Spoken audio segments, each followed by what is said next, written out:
امریکہ اور ایران کے درمیان مذاکرات کی چمگوئیاں بڑھنے لگیں۔ امریکی میڈیا نے واشنگٹن کی جانب سے ایران پر عائد پابندیاں ہٹانے اور منجمد $6 ارب کی واپسی کا امکان ظاہر کر دیا۔ اس حوالے سے ایران تاحال امریکہ سے مذاکرات نہ کرنے کے موقف پر قائم ہے۔ نگہبان شورا نے عالمی جوہری توانائی ایجنسی سے تعاون معطل کرنے کی منظوری بھی دے دی ہے۔ امریکی صدر کے ایران سے مذاکرات کے اشارے کے باوجود اس پر ابھی تک حتمی فیصلہ نہیں ہوا، لیکن عالمی میڈیا پر شرائط اور امکانات کی باز گشت سنائی دی جانے لگی۔ امریکی میڈیا نے مذاکرات میں واشنگٹن کی جانب سے ایران کو اقتصادی پابندیاں ختم کرنے کی پیشکش کا امکان ظاہر کر دیا۔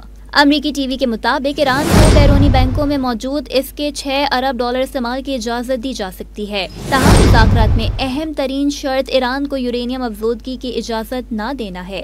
ایرانی سویلین نیوکلیئر پلانٹ کے لیے اربوں کے ذریعے سرمایہ کاری کی پیشکش کا فیصلہ کیا گیا ہے۔ دوسری جانب ایران نے فی الحال امریکہ کے ساتھ کسی بھی مذاکرات سے انکار کر دیا۔ وزیر خارجہ عباس اراغچی نے واضح کر دیا کہ جائزہ لے رہے ہیں کہ کیا امریکہ سے بات چیت ایران کے مفاد میں ہوگی یا نہیں، کیونکہ امریکہ اور اسرائیل جوہری تنصیبات پر حملہ کر کے بات چیت کے 5 راؤنڈ پر بات کر چکے ہیں۔